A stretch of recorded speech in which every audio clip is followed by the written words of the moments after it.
I was in upstate New York in a small town, and I was standing in front of a drugstore. And in the window of the drugstore, they had a wheelchair on display in the window. Is that really an impulse purchase?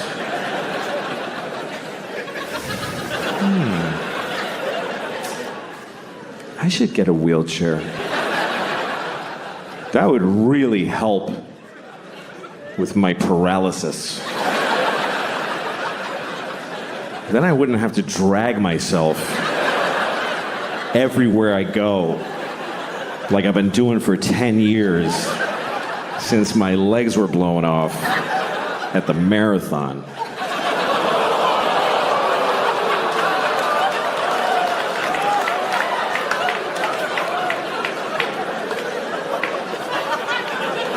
Okay. Bunch of fucking hypocrites, apparently. Because, let me point some out to you. Let me point some out to you, motherfuckers. You were just, like, seconds ago, laughing at a man with no legs crawling on the ground. You're just... And then at the end, you're like, oh, but not those particular legless people. No. We thought you meant just some asshole with a childhood disease who deserves to be laughed at. Not one of those. Now we're laughing at all legless people equally. However you lost your legs. Ha ha ha. You haven't legs. And we've legs.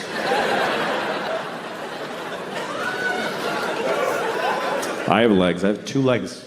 2 fucking legs. That's the maximum amount. I fucking love having 2 legs. I fucking love it. I wouldn't like having no legs. I really don't think I would like it. I think it would suck. I think it would suck shit out of the balls of Christ. It's an old Southern expression. It's not used like it used to be.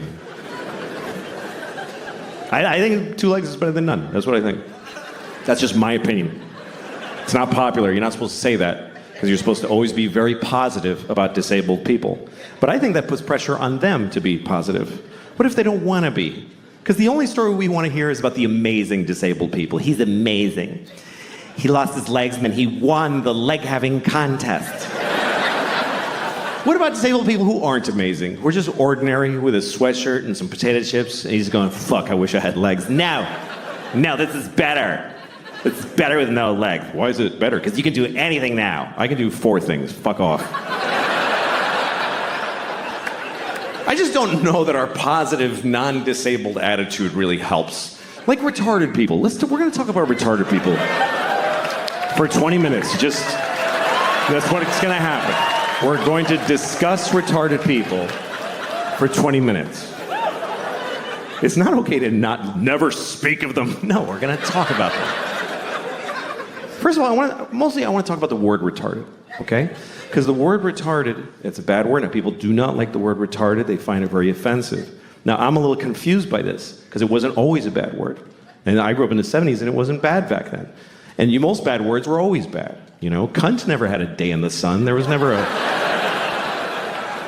time where the Santa Claus at the mall was like, come here, you little cunt, tell me what you want for Christmas.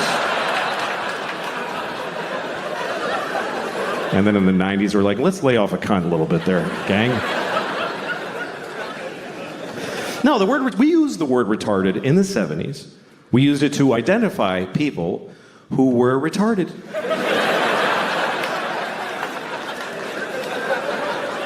It wasn't controversial. It wasn't like, he's retarded. It was like, he is retarded.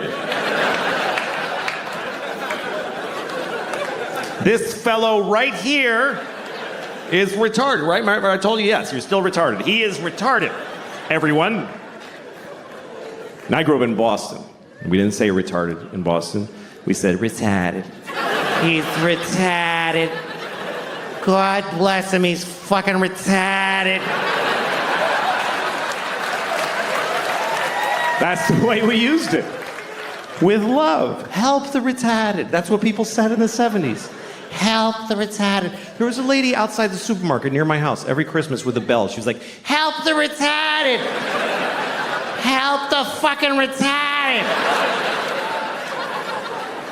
You gonna tell me she was a bad person? She was helping the retarded. And I feel like we had more of them around back then. I haven't seen one in years. In the 70s, there was a retarded guy in a windbreaker on every street corner. We were using the word and they were more in our lives. I swear to God, they were more. They were in our culture. There was TV movies about retarded people all the time. Tonight on ABC, a retarded boy's dream. There was one, I remember with Sean Cassidy. I don't know if you remember Sean Cassidy. Some of you too young. But Sean Cassidy, he began his career as a teen pop idol. He was a 13-year-old boy with a very hit song called Da Do Run Run. And he had feathered blonde hair and juicy lips. And he was on the cover of Teen Beat magazine. And everybody liked Sean Cassidy because he was sexy. He's a sexy boy. I thought he was sexy. I did. I thought he was really sexy. I was 6 years old. But I already had inappropriate sex feelings for teenage boys when I was 6. I was an old soul. I was a pedophile when I was 6. I used to go up to teenage boys when I was 6, like, hey, how's it going? That kid's weird, he's got a boner. Anyway. Not anymore, I outgrew it, but no. I'm not sexually attracted to teenage boys. I'm not. But I don't not get it. I mean, I get it. I'm not like, what? Like, you can see it. Like, I was at an airport once, and I'm walking along where people walk in the airport, and there's these chairs facing the aisle, and there's this family sitting there, a mom and a dad and 2 teenage boys, and they're like just both sitting with their phones with their legs. They're wearing like these shorts. One had cut-off shorts, and one had basketball shorts. And they both just had their legs open because they don't give a fuck. Both legs just splayed, and then just smooth, you know, just very. And I saw it.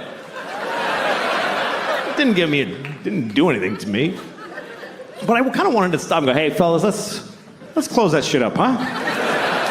You're not getting me, but I know you're causing a problem for somebody in this airport.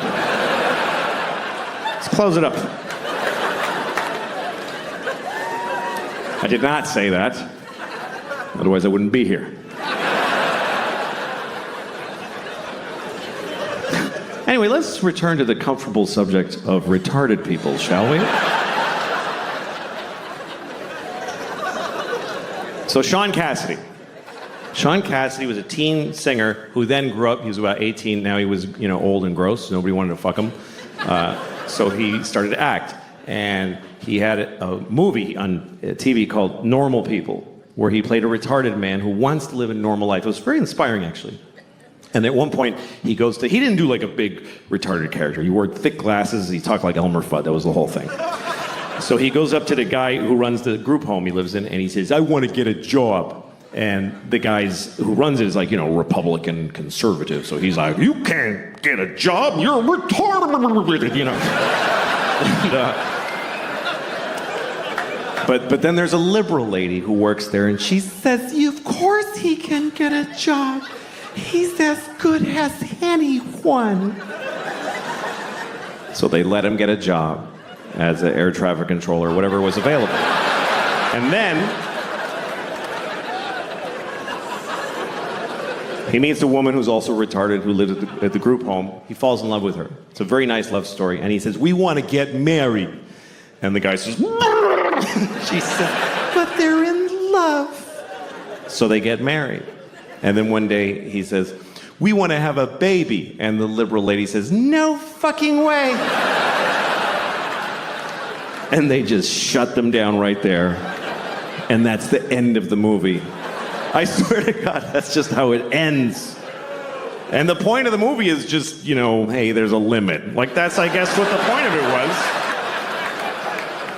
And that's pretty intense. But hey, retarded people were on television. We were talking about it. We were dealing with it. And they said the word retarded about 50,000 times in the movie. Now we don't say the word, and I don't see them anywhere. I guess that's my problem with it. And also, the word is not basically a bad word. It's a medical term. But it became a bad word because it's used as an insult, really. Not towards retarded people. Nobody does that. Nobody calls retarded people retarded to insult them. What would be the point of that? It'll be like going up to a chair and saying, "You're a fucking chair." Like, what are you doing? No. People use it on their friends. Like, you're at a bar, your friend's like, "I don't have any more money for beer." And you're like, "You're fucking retarded. Do you know that?" And in that moment, no one retarded is insulted. They're not. Do you know why? Because they're not there. Because we don't include them in our lives. They're not at the bar. How many of you have a retarded drinking buddy that you hang out with? No, you take them to the zoo when they're little and then fuck them.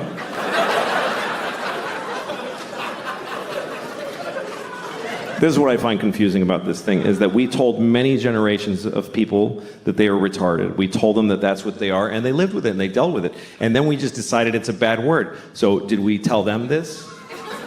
Did we go back to them and explain this to them? Listen, Nelson, I have something to tell you. You're not retarded anymore. You mean I'm cured? No. No, we're not even working on it.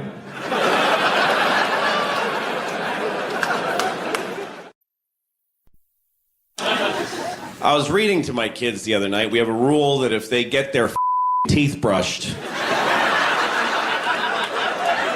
and their goddamn pajamas on by 7:30, I'll read a book.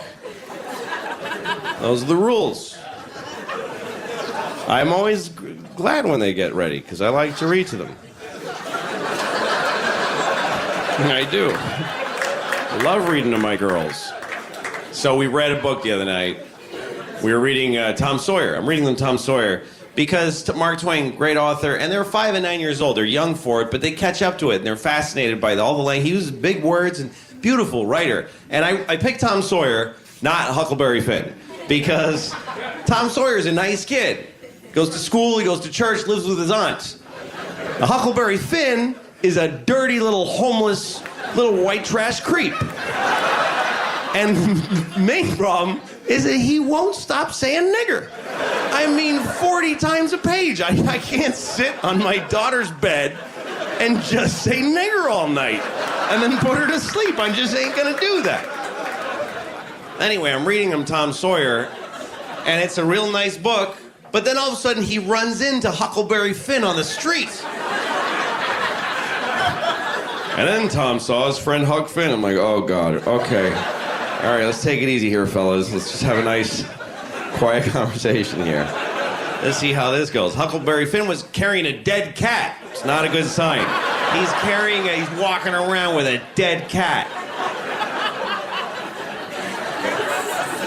Tom Sawyer says, "What you doing with a dead cat, Huck?" Huck Finn says, "Gonna cure my warts." All right. My kids are fascinated. Who told you could cure warts with a dead cat? Well, Tom Wilson did it. He learned it from Jack Johnson, who learned it from some nigger down the street. Oh, God. All right, girls, listen. Here's the thing. America... People would say this word, and it's not a good word, and I don't know why. I'm sounding like Bill Cosby right now. But people used to say this word, and this is not a nice word to say. And so we remember. I told the girls, you know, these boys are racists. These boys are racists, and they're not nice boys. I think we can still enjoy the stories about the fishing and the trading, and it's weird, man. There's a, you know, that's part of our history, and we have to know it's there. And how do you cope with shit in your past that's bad? Like, how do you try to feel like a good country when you've done shitty things as an entire nation? how do you take your past and still feel good? You know, like when I was 8 years old, I showed my penis to a girl with Down syndrome that lived down the street. And I gotta walk around living with that every day. I gotta wake up as that guy. I was 8. If I did it yesterday, it would be considered a lot worse. But I'm still the dude that did that. I was just a kid, but this is still the penis that I showed to the girl with Down syndrome by the dumpster behind Kentucky Fried Chicken. That happened. Those were my values at 8 years old. And I know that's an awkward thing to equate to slavery in America, but it's kind of the same thing, because that shit happened here. I think it's pretty amazing when you think about it. The people used to say that being gay was wrong pretty recently. Folks used to, like most people used to say that being gay was wrong. Of course, it's not wrong to be gay. I mean, it's pretty gay, but it's not wrong. But that's what people used to say. And now nobody says that. And I think that's a positive change. I think that's a good thing. Although I do wonder if there are gay people who miss when it was wrong. Maybe there's a few who miss when it was, because wasn't it a little more fun when it was like, this is fucking crazy? Like, didn't that give it a little zhuzh? I could lose my job. Oh, fuck. Because now they're like everybody else, which is great, and they can get married. That's terrific. But is that fun to fuck your husband at your house? Wasn't it more fun to be in an old nightclub at 4 a.m, like, I'm breaking my mother's heart? Oh, yeah. I don't know. I don't even mean just gay people. Just some people like when sex is a little fucked up, you know? Some people. Some people like when sex is a little fucked up. All right. No. All right, you want to talk about it? Should we talk about it? Yeah, all right. I don't mind talking about it. Okay. Here's what I'll give you some advice. Here's some advice that really only I can give you. Here's my advice. If you ever ask somebody, can I jerk off in front of you? Just let me finish. Let me finish what I'm saying. Fuck. Okay. If you ever ask somebody, may I jerk off in front of you? And they say yes. Just say, are you sure? That's the first part. And then if they say yes, just don't fucking do it. Just don't do it. Because look, whatever you're into, okay? Because everybody's got their thing. Whatever your thing is, I don't know. You all have your thing. I don't know what your thing is. You're so fucking lucky that I don't know what your thing is. Do you understand how lucky you are that people don't know your fucking thing? Because everybody knows my thing. Everybody knows my fucking thing now. Obama knows my thing. Do you understand how that feels? To know that Obama was like, good Lord.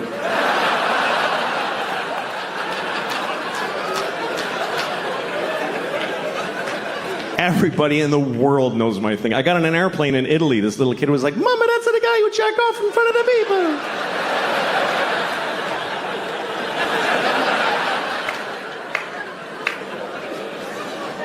So whatever your thing is, I don't know what it is. Maybe you can't come unless you have your father on speakerphone. Whatever it is.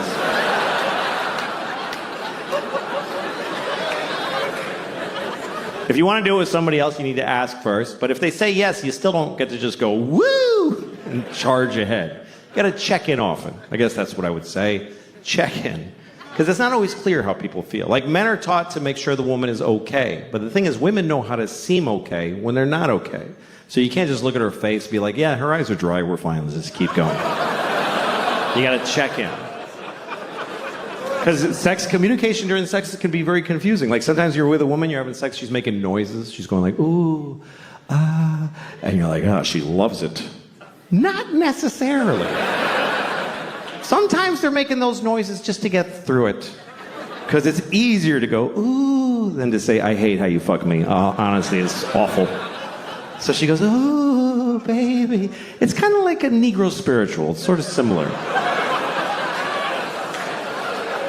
So to assume that she likes it is like if they heard slaves singing in the fields and you're like, hey, they're having a great time out there.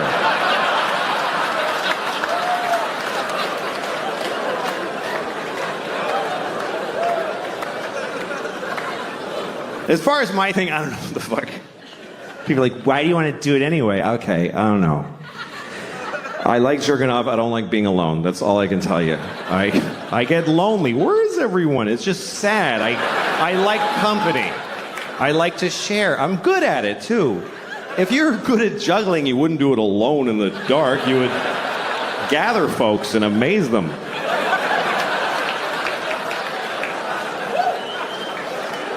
Anyway, that's all I'm going to say about that shit.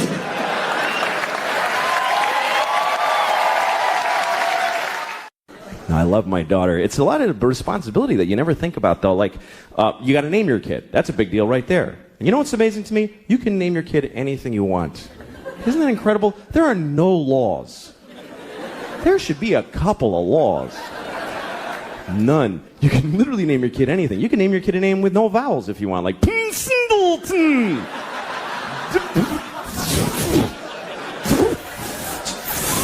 Just 40 F's, that's his name.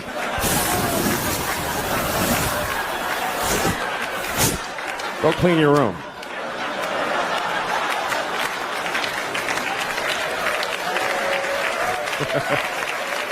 Some people name their kids a word like sunshine or battery or whatever. I'd like to name my kid a whole phrase, you know, something like ladies and gentlemen. That would be a cool name for a kid. This is my son, ladies and gentlemen.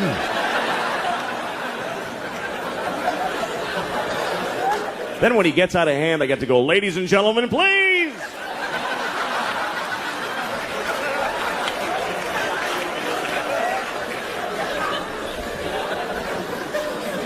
But you got to be careful what you name your kid. You do have to be careful because what happens is other kids in school are going to make fun of them. They're going to make fun of their name. And you don't have to give them a weird name because they can do it with any name. Kids are geniuses at that. Any name, they take it, they go Louis Screwy, Joey Blowy, Mike, your mother's a dyke, whatever. They find a way, these kids. Any name, what's your name? Eric, you fucking asshole. See, just like that. Lightning speed these kids got. What's your name? Joe, eat a bag of shit, cunt face. You see, just like that. I don't think life is that important. It's just not. It is not. People get too excited about life. Oh, life, fuck you. It's not that. It's... Make a list of every shitty thing ever that's in life. Life is okay. I like life. I like it. I don't need it. I'd be fine without it. I like life, though. I do. You know how much I like life? I have never killed myself. That's how much I like it. That's exactly how much I like it, with a razor-thin margin. I like it precisely enough to not kill myself. It's an option, though. It's totally an option. I mean, I'm 49. I have 2 kids. I've flipped through the brochure a few times. I've thought of killing myself just to win an argument. You're not supposed to talk about suicide. Even to your shrink. You ever go to a shrink and they're like, have you had thoughts of suicide? And you're like, no, because if I say yes, you'll press a button and folks will run in and hold me, hold him down! But you should be able to talk about it. It's the whole, the whole world is just made of people who didn't kill themselves today. That's who's here. Is all of us that went, okay, I'll fucking keep doing it. It's because it's an interesting thing about life. Life can get very difficult, very sad, very upsetting, but you don't have to do it. You really don't have to do it. You don't have to do anything. You never have to do anything because you can kill yourself. If they send you a letter from motor vehicles, you have to come in and, no, I don't, I'll kill myself. You can do that. You can do that once. But you can do it.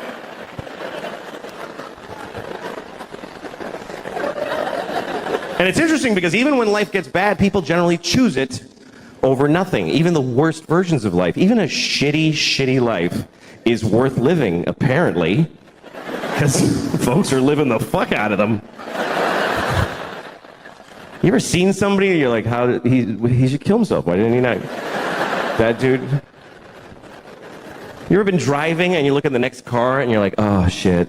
I wish I hadn't looked in that car. That was difficult to glance at, let alone being it.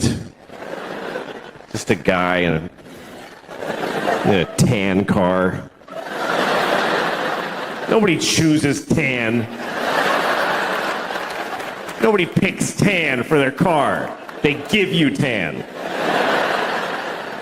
Is that mine? Yeah, it's yours, fucking loser. Made it tan. They shouldn't even make tan cars. It's mean to make them. You look over, you see a guy in a tan car with just dents all over it and a garbage bag for a window.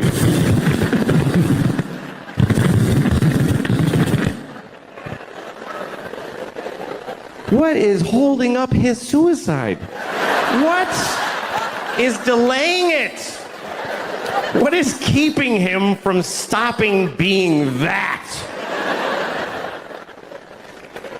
And what would it take? What would it take? What would it take? Both windows are garbage bags? Is that...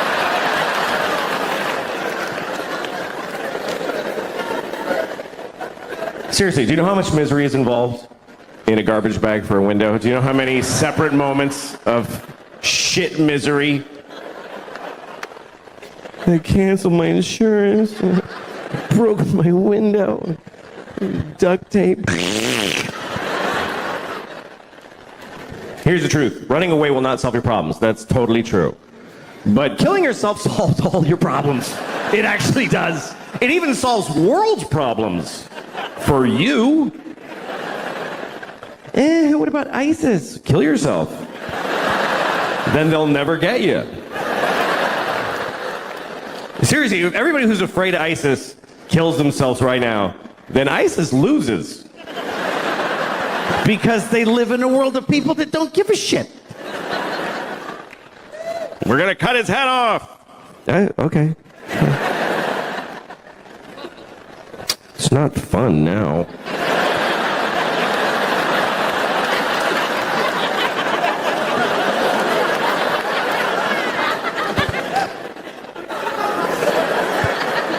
I think the worst part of being beheaded is... The worst thing about being beheaded is that you look really dumb right after. That's the worst part. They go like that, and you're like... Just that's fucking dopey. I don't think they like beheading bald people because they can't do this thing. That's the best part. They gotta go like this. It's not as cool. So just shave the top of your head and you won't have to worry about it. Well, I think life is pretty... I don't think it's so awful. I mean, I don't think you should expect anything to go well. I think the only thing you have coming to you, after you're born, the only thing you have really coming to you is death. That's the only thing that you're owed. You're owed. And the rest of it is whatever you get lucky enough to dodge the buses that can hit you and stuff, you know. Right. But I think the world the way it is better than it could be. I think that there's war and there's murder, but there's not as much as there could be. Really. There could be so much more. Like when I see a crowd of people like at Disneyland or something, I'm like, how are they not killing each other all the time? Like, how are there not like 50 murders every day at Disneyland? Just people with knives just going, could you just move? You know, just little, just... When I hear like a man was murdered, I'm like, sure he was. People get... There's no horror. There's no, oh my God, a man was murdered. I'm upset for him, blah, blah, his family, but I'm not surprised. I'm not surprised. Once I saw a homeless guy at a bus stop, and he looked really wretched, and there was a woman next to him with a purse, and in my head I was saying to him, murder her, what are you, just murder her and take the money. You're homeless. Life is kicking you in the balls every day. Start murdering and eating well. Like, why wouldn't you do that? Sounds very reasonable when you say it.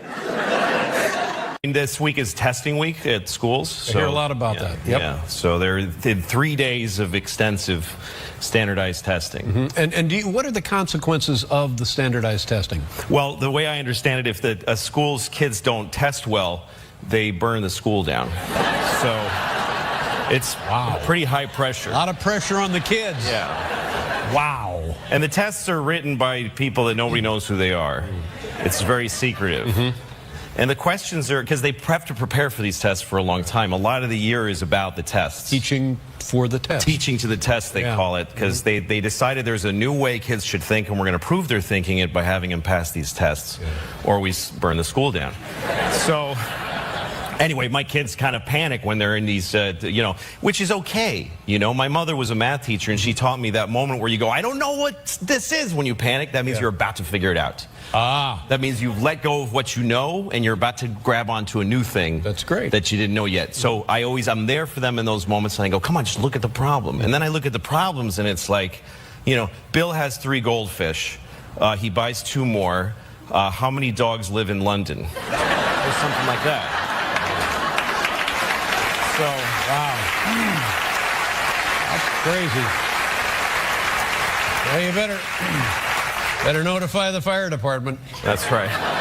New York is such a part of your show. Yeah, I love it. And the way you depict New York, you must go crazy for this town. I do, because there's all sides of the spectrum here, Sometimes you're I have children here, too, so sometimes you're in a park and there's pigeons, and then there's an old lady masturbating or whatever. I'm saying that's one side of the spectrum. Yeah. Well, you know how it is when you're looking at pigeons. They're pretty Get all erotic. worked up. Well, she fed all her bread to them, and there was nothing left, so she started to masturbate for them. She's doing it for the pigeons.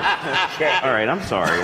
Part of it was I wanted to cut out the middleman. That's an exciting idea. Yeah. I make a show, I literally output it on my MacBook, and you watch it on your iPad. That was exciting to me. Yeah, sure. But here's the thing. When you cut out the middleman, you deal with the customers directly. Are you really dealing with the customers? Well, I don't. I mean, I read some of the emails I get. And like one guy wrote to me after I was on the air for 3 weeks, and he said, I'm still on the fence about trying your show. I don't know if I want to spend the $5. So can you write me an email and try to convince me to watch your show? And I'm like, take your $5 and shove it up your ass. Like, I just got mad. Because... Dancing is a terrible career choice. You like watching it, but you think it's a terrible career choice. Worst available career choice. What are you talking about? A massive amount of dedication followed by giving up. That's what they all have to give up. Because What are you talking there's about? like 3 dance jobs on the planet Earth. And there's no second tier. Like even a musician, even being a musician, and on there, what are you doing? Don't be a musician. That's a stupid thing to do for a living. But if it doesn't work out the way you wanted, you can look at these. You've got these guys here. These guys. Okay. What are you talking about? No. Louis. No, just to be clear, what I'm Louis, saying. you know these guys. What I'm saying is that if you're a dancer and you're the greatest dancer ever, nobody gives a shit. First of all, I mean that because everybody dances. And then, how many millionaire dancers are there? I don't know. You can dance for like 2 seconds at your peak. You got to give up. Stripping, you can strip, but you don't need to go to Alvin Ailey to learn to do that. Yeah. That's a good career choice. Right. Being a stripper. And sometimes people ask me for pictures, and I don't like doing it. Well, no, why not? Well, I know you're just supposed to. You're supposed to go, the fans, but I just go, no, I don't want to do it. Right. So it just makes me uncomfortable. Yeah. But one time, so I always try to be nice how I say no. I go, but thank you, Sure. Okay. So I was coming out of a restaurant once, and these 2 women are standing there, and I hear them say, picture. Mm-hmm. So I go, oh, no, I'm sorry. I just don't like doing that. Right. I hope that's okay. Yeah, and they're like, reasonable. Okay. And I said, what's your name, though? And she's like, Janet. And I go, hi, Janet, I'm Louis. Hi. Hey, guys, I'm sorry, but thank you. Yeah. And then I walk away, and then I see the two women give their camera to some guy to take their picture. Yeah. With each other. And so... Well, that's not right. No. And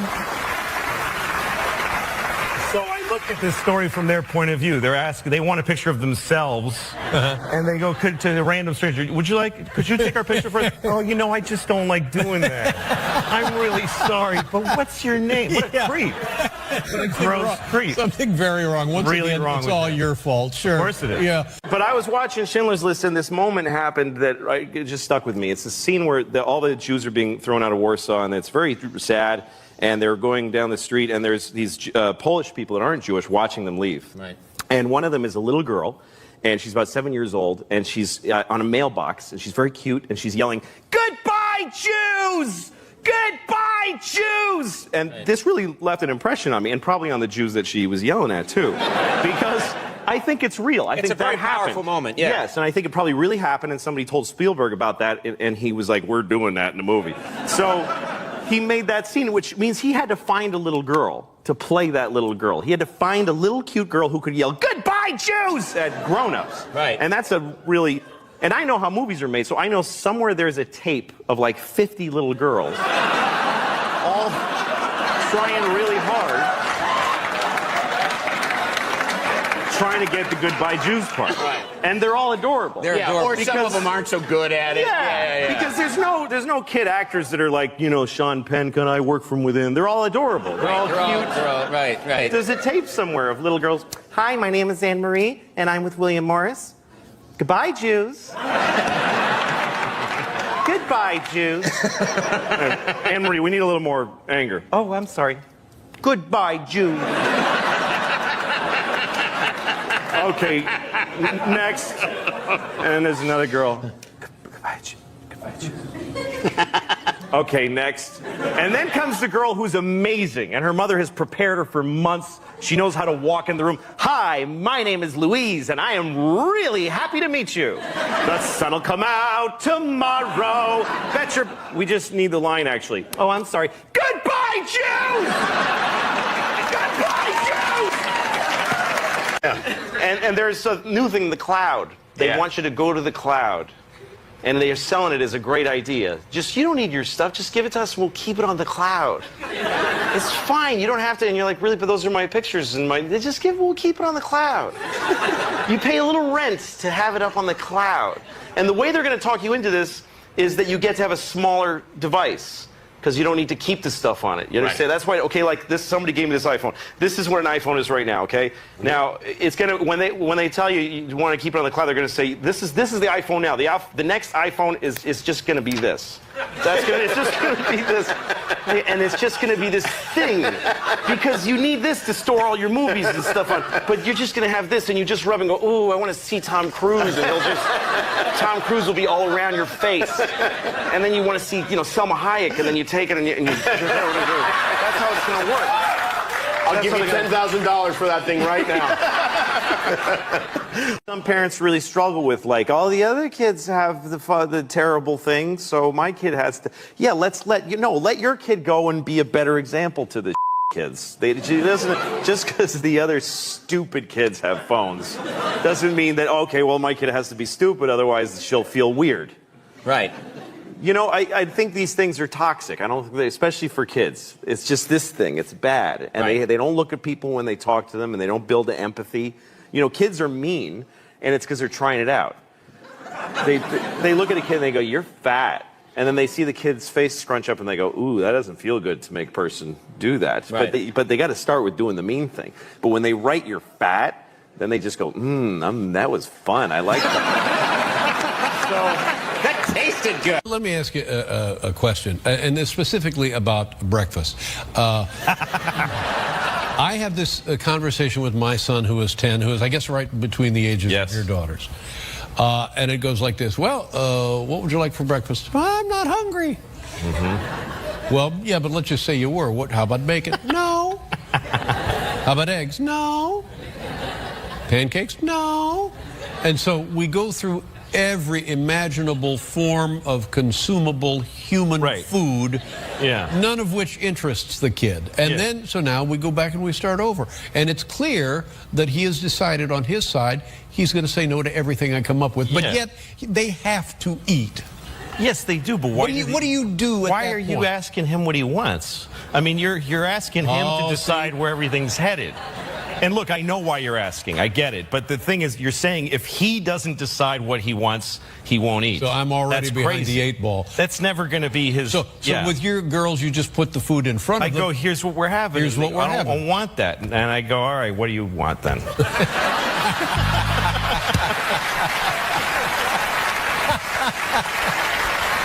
Well, how are your children doing? Are they all right? How are they? My kids are good. Yeah. I mean, they can't. On paper, they're great. They're 2 little white girls in America. Right. I mean, what? Sometimes I look at it that way. I look at them, I'm like, you can't say anything. Yeah. You're doing awesome. Right. Just boilerplate, great lives. I gave my daughter medicine the other day, and it was bubblegum flavored, so that she'll take it. Bubblegum flavored medicine? Yeah, you get me like Tylenol, it's bubblegum flavored. Oh, it's not methadone or anything. It's No, it's bubblegum flavored.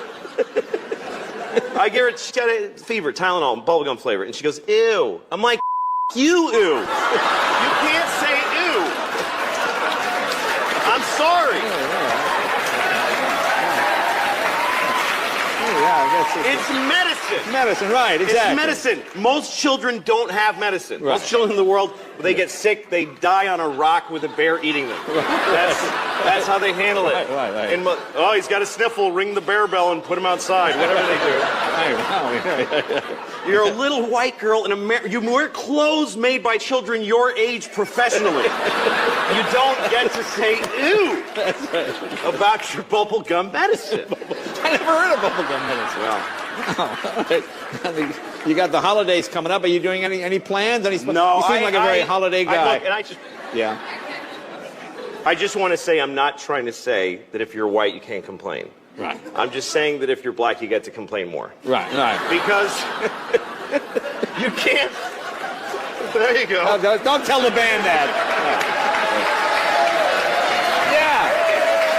Do you feel that we now, in the 21st century, we take technology for granted? Well, yeah, because now we live in an amazing world, and it's wasted on the crappiest generation of just spoiled idiots that don't care. Because this is what people are like now. They got their phone, and they're like, it won't.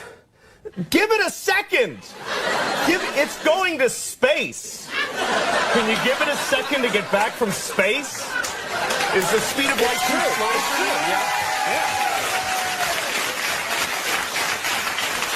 I was on an airplane and there was internet, high-speed internet on the airplane. That's the newest thing that I know exists. And I'm sitting on the plane and they go, open up your laptop, you can go on the internet. And it's fast and I'm watching YouTube clips. I'm in an airplane. And then it breaks down. And they apologize, the internet's not working. The guy next to me goes, this is bull.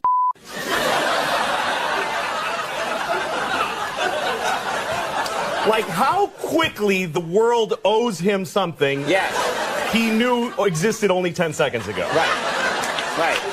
And on planes... I know you know, and I know you've told your kids, honesty is its own reward.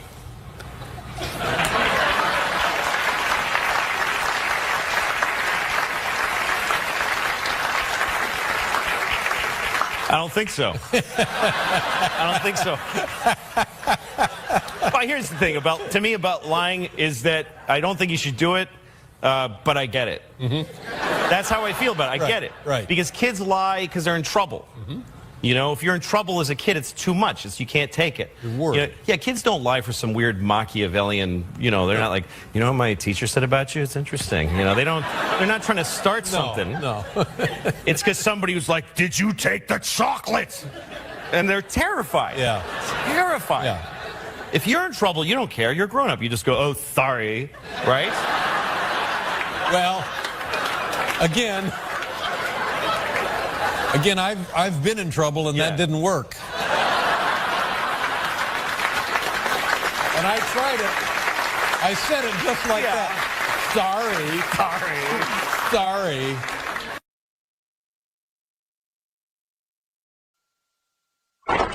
Thank you very much. Thanks, everybody. Hello.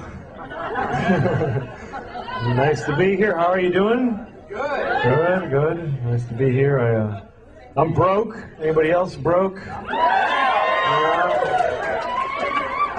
You ever get so broke that the bank starts charging you money for not having enough money? That's fucking broke, man. The bank called me up. They're like, "Hi, we're calling because you don't have enough money." I'm like, "I know." She's like, "Sir, you have insufficient funds." Well, that's a good way to put it, too. I agree with that. I find my funds to be grossly insufficient. Thanks for calling. Why are you mad at me? I don't understand what. How is this something I'm doing to you?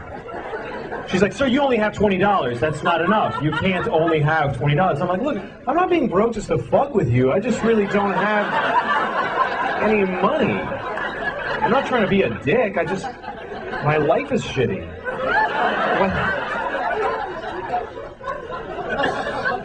So they charged me. They charged me $15. That's how much it costs to only have $20. But here's the fucked up part. Now I only have $5. What did I pay the $15 for if I don't get to have the $20 that I paid to have?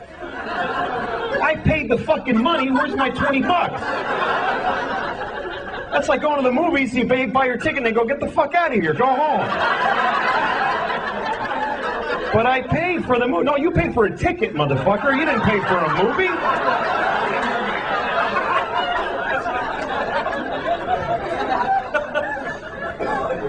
You ever have negative money? That's depressing, isn't it? You look at your bank account, negative $10. That's how much I have now.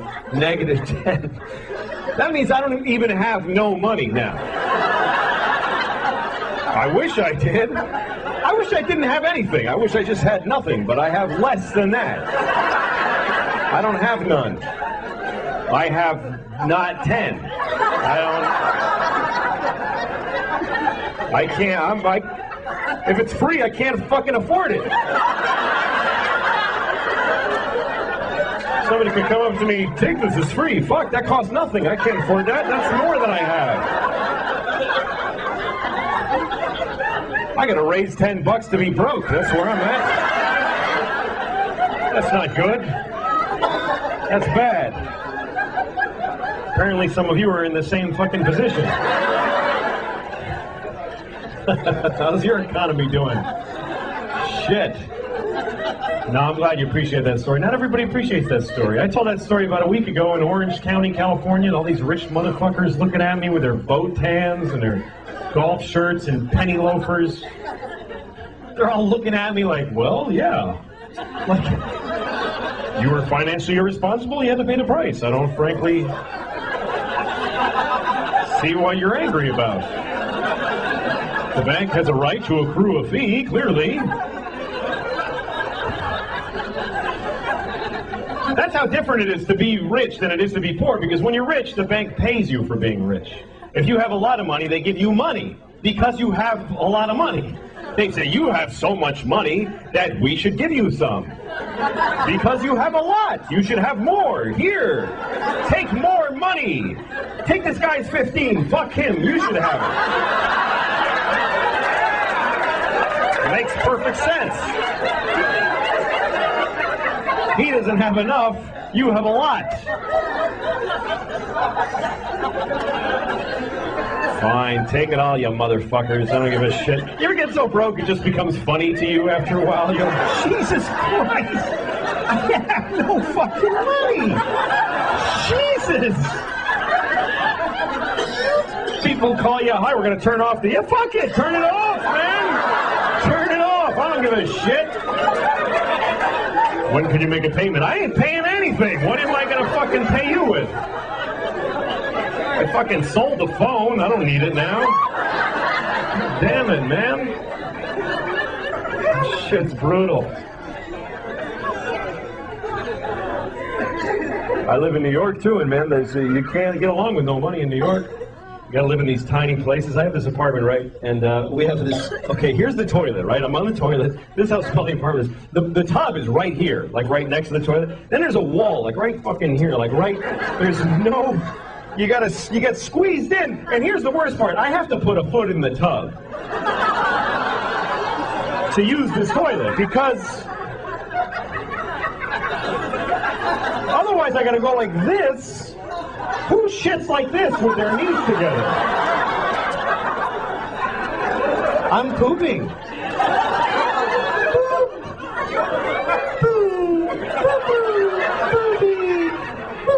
No, you gotta fucking dig in. You gotta get into it.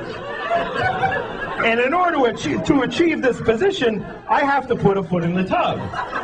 Now try putting a foot in the tub when your pants are at your ankles. You can't. They both want to go, right? So I have to take off the whole pant leg, which means I have to take a shoe off every time I take a shit. Every time. And sometimes that's okay, but a lot of times it fucking isn't okay.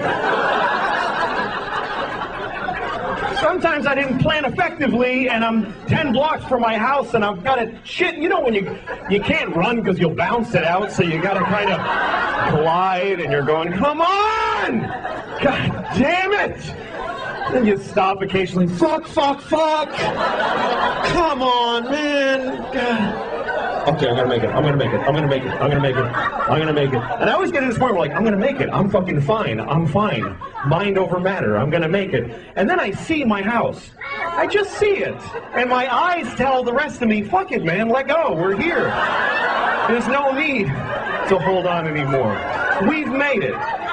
Because my eyes are fucking retarded, and they don't know the difference between the outside and the inside of my house.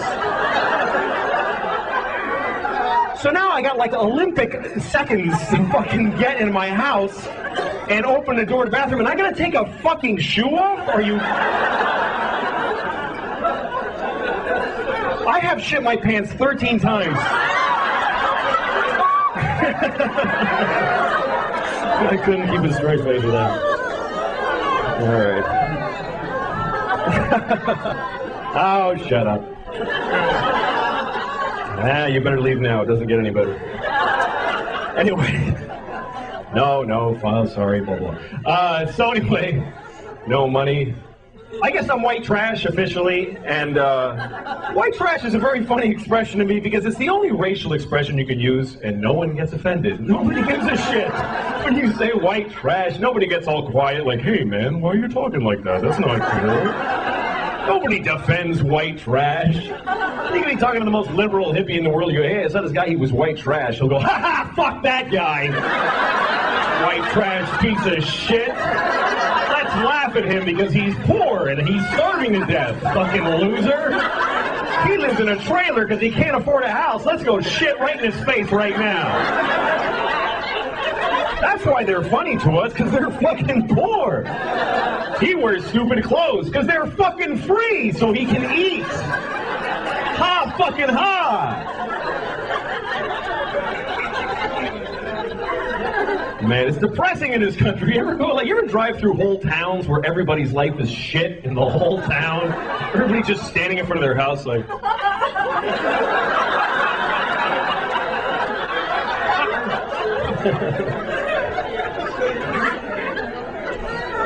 I don't know, man. This is a weird election, too. People got weird, man. I was driving through this town in upstate New York. This guy's standing there with a sign that says, honk if you love America. Now, I love America, but I'm looking at this guy and I'm thinking, what the fuck are you doing, man? This is your day? You're gonna stand at this red light with this fucking sign? What is wrong with you? And he's looking at me because he's angry that I haven't honked yet. And now he's trying to intimidate me. He's like, fucking honk, motherfucker! Honk! And then I decide, you know what, I'm not honking. And you know why? Because fuck this guy, that's why. He doesn't get to decide this rule for the whole fucking intersection. Just because he's got a magic marker and no job, now I have to honk? Or otherwise I'm a fucking commie? Fuck him. What if I go up to him with a t-shirt that says, lick my balls if you love Jesus? Come on, man, you gotta do it. You gotta do it. What are you, a Jew? Lick him!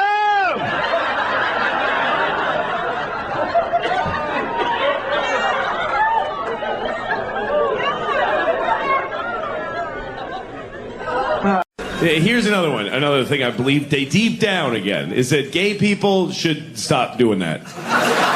Because, and not for any moral or societal reason, I don't give a shit. I have gay friends. That's love. You should respect what they want to do with their lives. But they're doing it wrong. It's not supposed to be two vaginas smushed together. It doesn't make any sense. It's like two buckets and you hold the openings against each other. There's nothing being accomplished. You need to put a thing in a thing, otherwise what are you doing? I mean, gay guys, I get it, because they're putting a dick in a place. In an ass of a man, which, by the way, what better place to put a dick than a man's ass? It's perfect. Even a vagina is awkward. You have to go up and in, and you have to kind of, or she has to splay herself, and you have to go like this. It just looks weird, even. But a guy, you just walk up to him, and your dick's in his ass. That's it. You just walk up behind him. And it's that simple. Just, I'm gay. That's it. You just walk up, you're gay. And then somebody goes into you. That's how we were packed originally, to save space.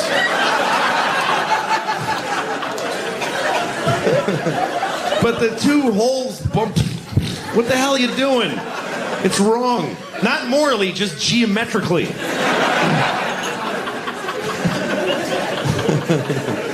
I think there's a hell, and I think I'm going. And like a friend of mine was telling me about how he had sex with a hooker, and it turned out to be a guy.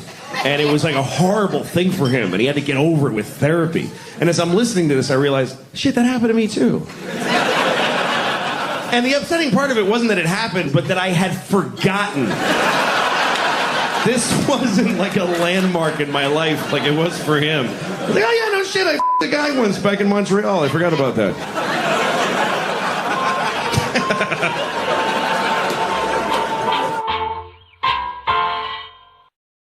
It's a weird selection process that we have. Dating really is how we evolve, is dating. It's how we choose each other. And dating is a real drag for a lot of people, but I always think it's a nice thing. You know, when I see a date, I'm always happy. When I see a couple on a date, because it means people are still trying, you know? You see a couple on a date, it means there's still courage out there. That takes courage to go on a date, for both sides. Two very different kinds of courage. The male courage, traditionally speaking, is that he decided to ask. He went up to a random woman who he has no idea if she's going to like him or not, and he walked up to her, terrifying.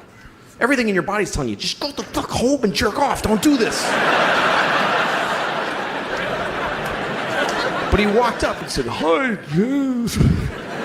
And she's like, no, so give me a second. And you try to get through this membrane of, and then if it works and you say, you want to go out sometime? Sometimes she'll say yes. And if she says yes, that's her courage. And the courage it takes for a woman to say yes is beyond anything I can imagine. A woman saying yes to a date with a man is literally insane and ill-advised. And the whole species' existence counts on them doing it. And I don't know how do women still go out with guys? When you consider the fact that there is no greater threat to women than men. We're the number one threat to women. Globally and historically, we're the number one cause of injury and mayhem to women. We're the worst thing that ever happens to them. That's true. You know what our number one threat is? Heart disease. That's the whole thing. That's it. Just our own heart going, dude, you can't keep doing this. I told you 3 strokes ago that this is not smart.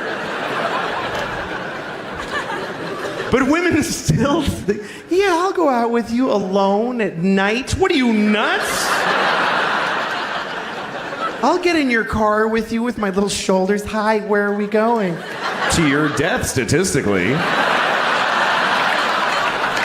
How do they still do it? If you're a guy, try to imagine that you could only date a half bear, half lion. And you're like, oh, I hope this one's nice. I hope he doesn't do what he's going to do.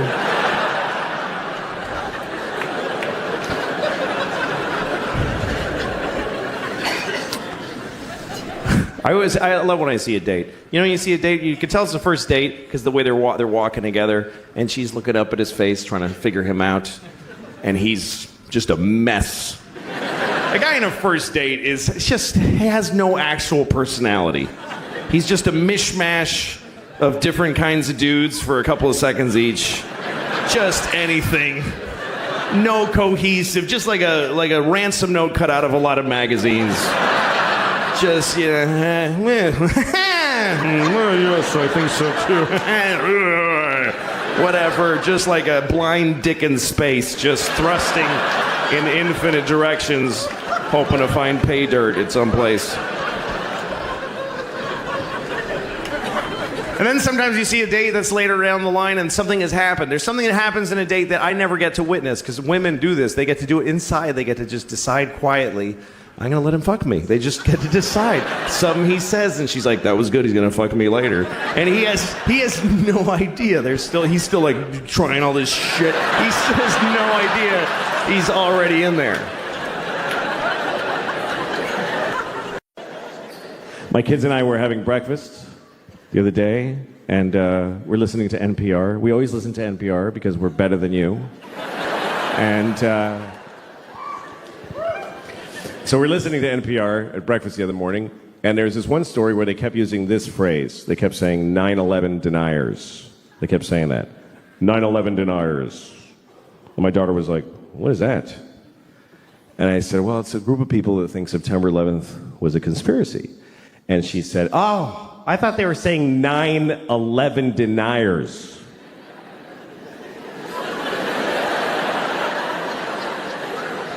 Yeah, she thought they meant 9 people who just ain't buying this 11 bullshit.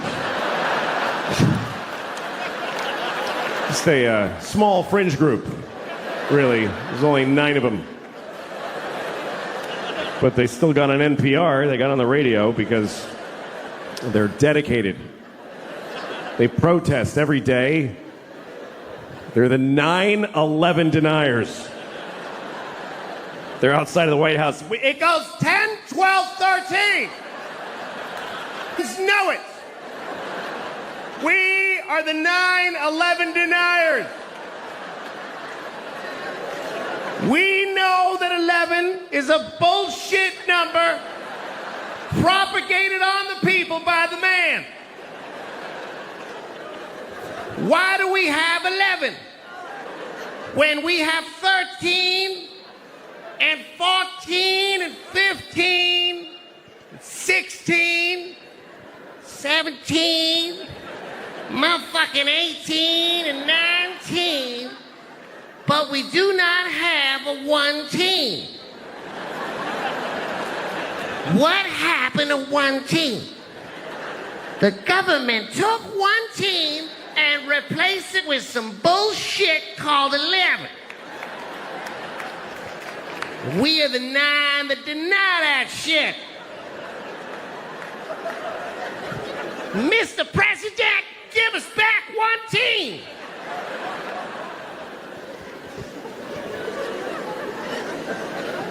I don't mean to offend any Chinese people with the stereotype, but...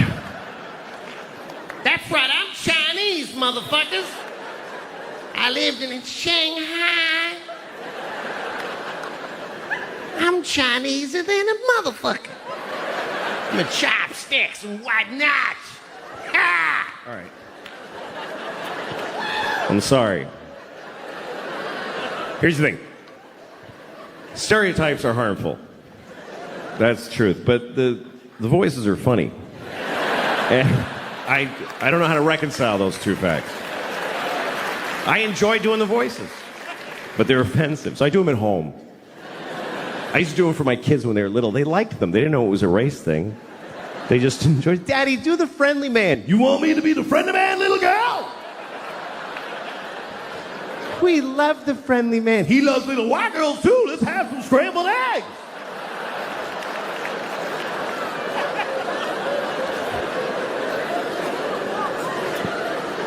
And then they grew up, and I was like, don't talk about the friendly man. Maybe don't talk to your teachers about them.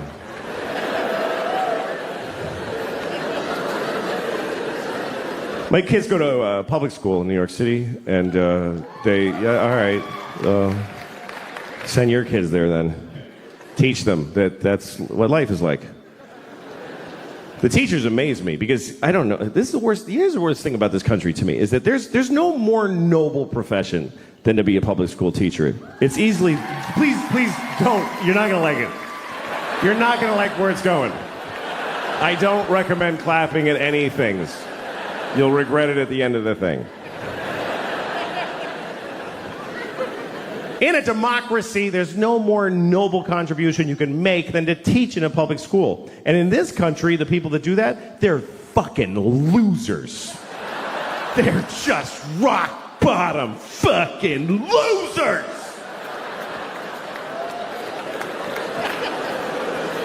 And everybody knows it, but they keep doing it. New people are teaching every day, knowing how shitty it is.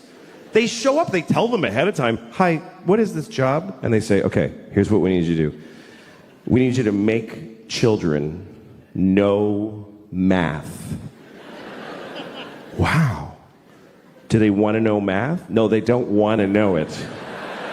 You need to make them know it against their will while they're exploding sexually and Who are these children? Just whatever kids live near the building.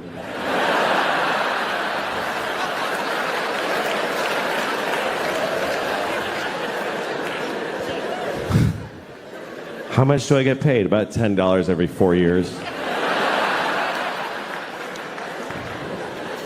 What if I get really good at it? What happens? Nothing. Nothing happens. Nobody notices, and you get fired, and you die alone. Okay, I'll try it for 25 years.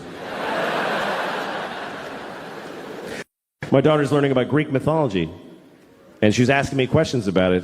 She was like, Daddy, who's Achilles' mother? I said, I don't fucking know. Don't ask me that shit. I don't know who Achilles' mother is. Don't yell it out if you know it, please. It's Camp Amputees. Nobody cares what you know.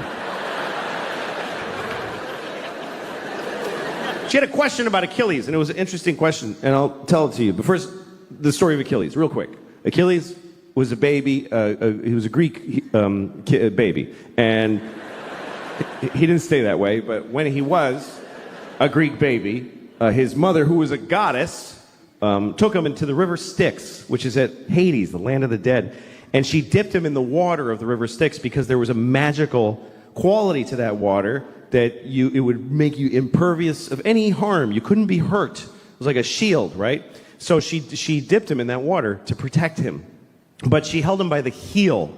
That's the important detail. Held him by the heel, which is an awkward way to hold a baby. By the heel. Try holding a baby by the heel and dipping it in a river. You will never see that baby again. I lost the baby in the water. I was trying to wash him and he fell in the river.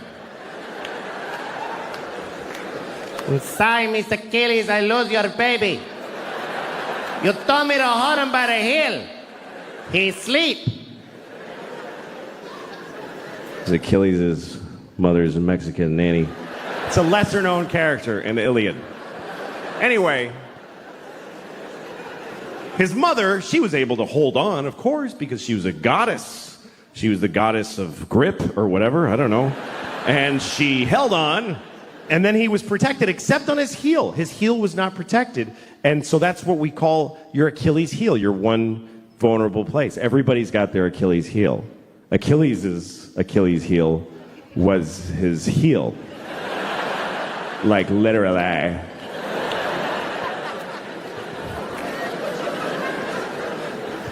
Anyway, so my daughter, here was her question. She said, how come his mother didn't just dip him again?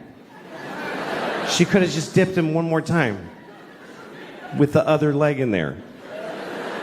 Did she just like you're like a sign that says one dip per goddess?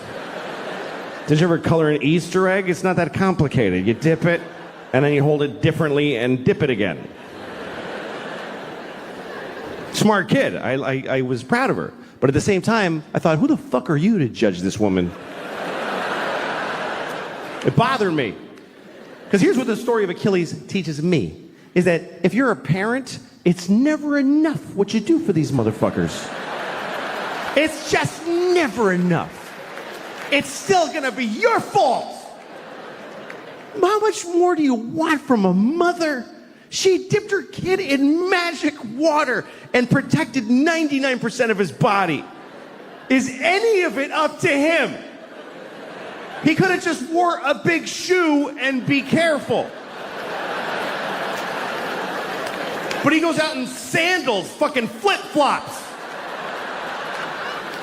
and a sword and fights the whole planet. I'm Achilles because my mother dipped me. Finally, somebody got him in the heel, and he's like, Mom! Thanks a lot, Mom! Get my heel.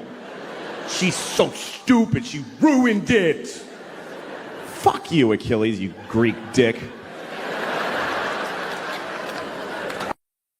Thanks. Yeah, thank you. How are you doing, all right? Good. All right. Nice to be here. My name is Louis. I live in New York. I like New York because this is the only city where you actually have to say things like, hey, that's mine, don't pee on that.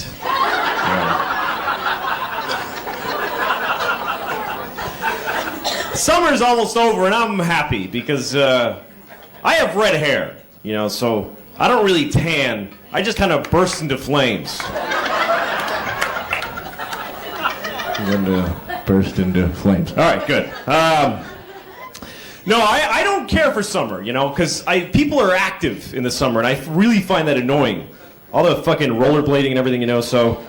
Because when I sit on the couch, I like to be... and being on the couch is good all year, the summer and the winter. It's good in times of war and peace. Just be on the couch. My girlfriend hates this. I live with my girlfriend. She came home the other day, and she's like, hey, I told you to do the laundry. Why didn't you do the laundry? And I was like, oh, do the laundry? I thought you said watch TV.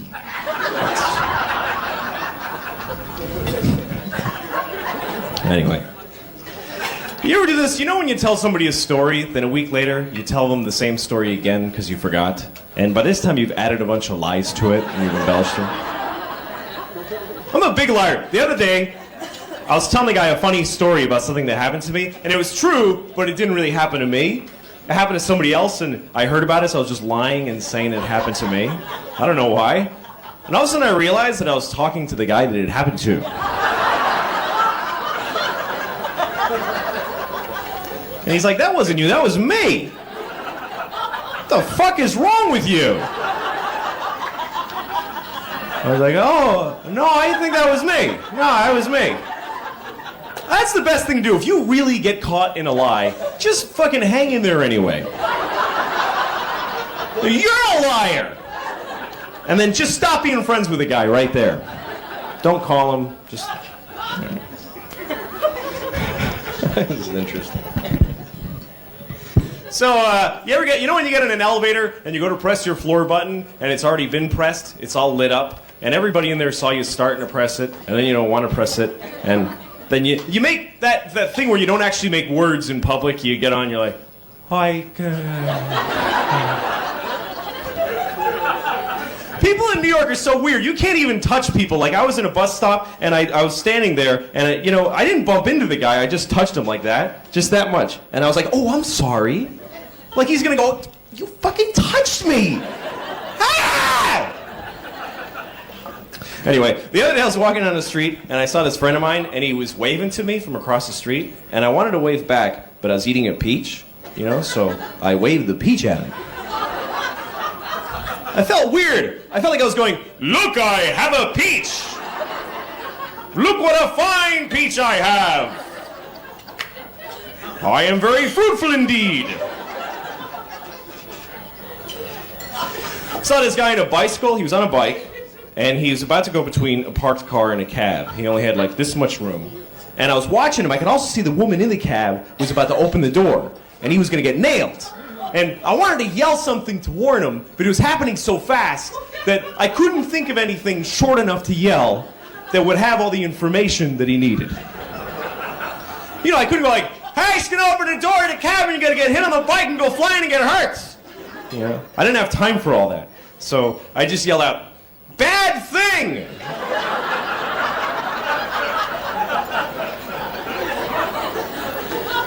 Wasn't really specific enough. Because he's dead.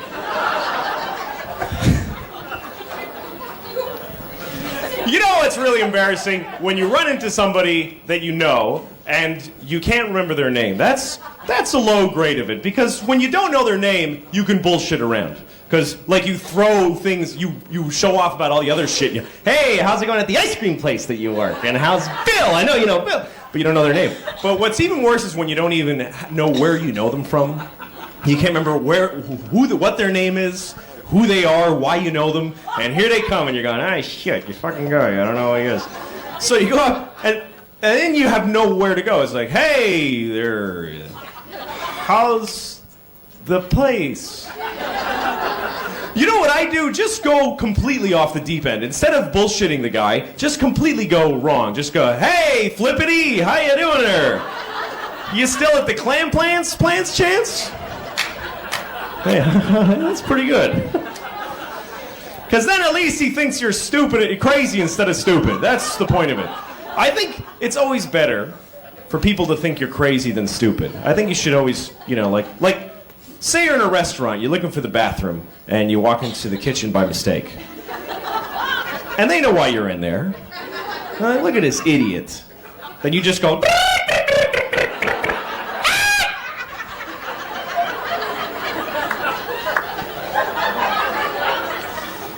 Come on. And they'll let you pee in there. That's my point. Okay. You know, I know a little sign language. I know one sentence in sign language. Can I show it to you? It's the only one that I know. Okay, this is the one sentence I know in sign language. It goes like this. Which I believe means, I like to do this.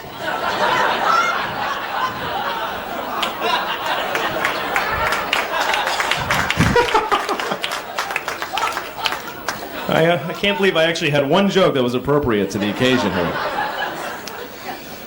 Okay, back to my shitty act. Here's something interesting, sort of. I met this woman the other night, and she had a pierced tongue.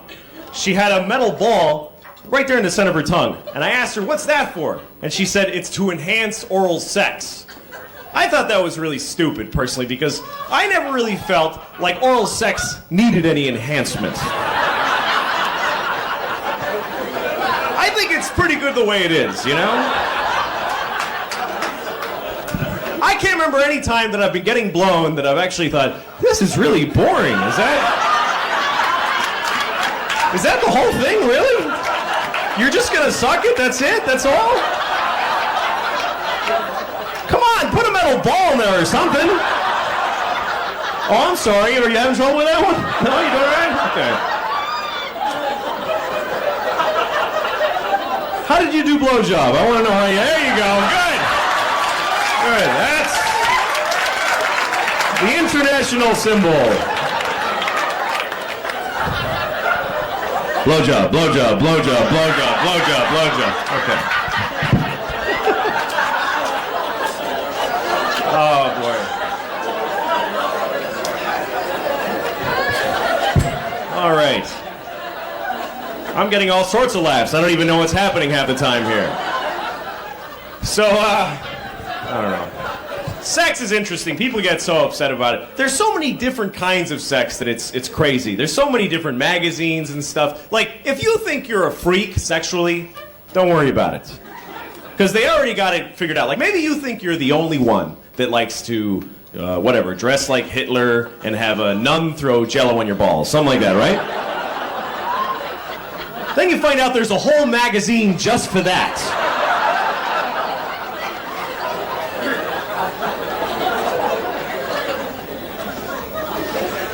This was weird. I was walking down the street and some guy told me I was wearing a faggy shirt. What the hell does that mean? Total stranger walks up to me on the street and he goes, hey, nice faggy shirt, you faggot! I remember the shirt I was wearing. It was pink, and it had a collar, and I had these little pictures of guys blowing each other on it, you know, like sort of a...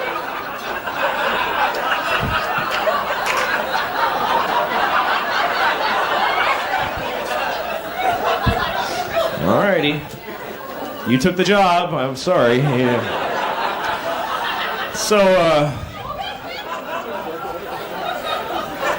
people have weird attitudes about homosexuality, you know? People that don't know anything about it usually do. I was talking to a friend of mine about this other guy, and I asked him, is he gay? My friend said, yeah, he's really gay. What the hell does that mean? How do you get to be really gay? Are there many levels? Is it like, can you be just a little bit gay? Like, I just feel a little bit gay today. I just feel like touching a penis like this. Just a little, just touching, just a little touch there. Just, boop, boop. No, the penis is over here. It's over here. Touch, there you go. There you go. All right. Gotta touch the right pantomime penis. All right. And then one day, like what happens? One day you're taking it up the ass, you're jerking off two guys, you're blowing somebody all at the same time. There you go, you got it. And you say to yourself, wow, I'm really gay. I am very homosexual. Look at all these penises. I'm the gayest man in the world. I am faggotor. No one is gayer than me. Come on! Okay.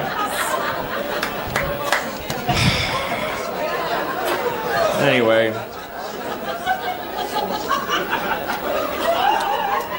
Let me try to back off a little bit here. I saw this guy today. This is weird. You ever see somebody that you don't know again? You know what I'm talking about? Like a total stranger, but he keeps popping up once in a while. Like God is running out of extras in a movie of your life or something. Sometimes I hate strangers. I really, like, I was in a movie theater. I'm the only person in the whole theater. It was really weird. Nobody went to see this movie but me, so I'm sitting in there. And then right before the movie started, another guy walks in, and he sat right behind me. You know, what the fuck? And it wouldn't have bothered me, except for as soon as the movie started, he starts poking me like this, like right in the back of the head, really hard, just poking me. So I ignored him for like an hour. And, all right, never mind. I was doing pretty good for a little while. No, none of that. So, here's an interesting story. I was driving a friend's car. I borrowed a car for a week. I went out to Los Angeles, so I had to borrow my friend's car. And so I'm driving it, and the problem with the car was the horn was broken. Now, it wasn't that the horn didn't honk. I wouldn't have a problem with that. It was that the horn honked. Just fucking like whenever. This horn would just go off. Just in the middle of nothing. I just beep, beep, beep. I'm honking at everybody. And people hated me. And there's nothing I could do about it. And there's no way to explain it either, because people look after you honk and they just see you going, I don't know, it's not me. And what the fuck does that mean? Somebody honks at you and then they go, hey, man, it's just not me. So finally I decided there's nothing I can do about this horn, so I might as well at least go with it, at least try to be part of it and enjoy it, you know? So like I'm sitting at a red light, nothing's going on. I'm behind some poor guy, and out of nowhere, beep, beep, beep, beep, beep. He looks at me and I'm like, what are you doing? Sit at the fucking light! That's a red light! Just driving down a lonely street, beep, beep, hey lady, walking! You suck! Fucking walking lady!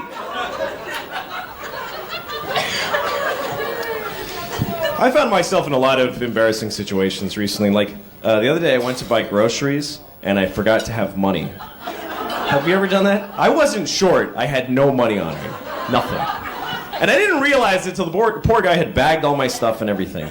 And he says, $85? And I said, I don't have any money. And he's like, what, you don't have enough money? No, I don't have any money. The worst thing is I didn't know how to leave. You know, it's like, well, see you later. I had fun picking this stuff out anyway. Okay, back to the dirty shit. That seems to be the only thing that really works. I called phone sex the other day. I don't know, maybe not. Some people here don't get into that. But phone sex is kind of depressing. Because you see these ads on television, 19-year-old girls going, call me, call me. You know, so I'm like, yeah, okay, I'll call you, you know, so I call. I never end up getting the 19, I end up getting some 55-year-old woman named Blanche. You know, she's like, I'm gonna take your trousers off very slowly.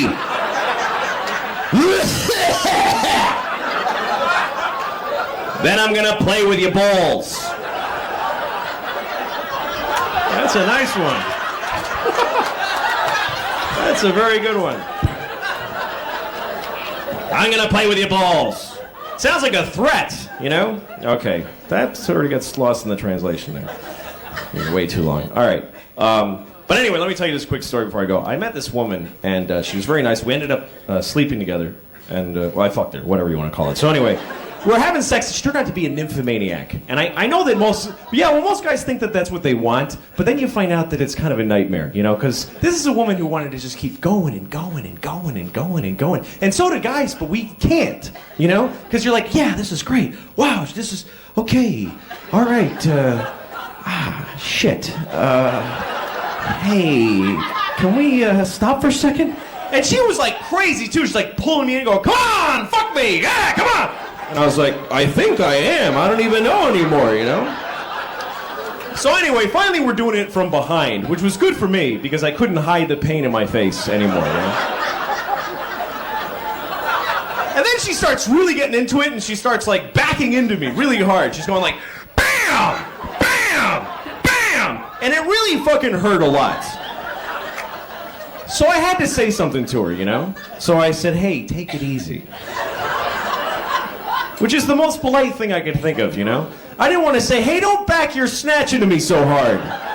You're gonna rip my dick off, you fucking lunatic. I thought that might hurt her feelings. Well, you people really have been a wonderful audience. Seriously, thank you very much. Good night.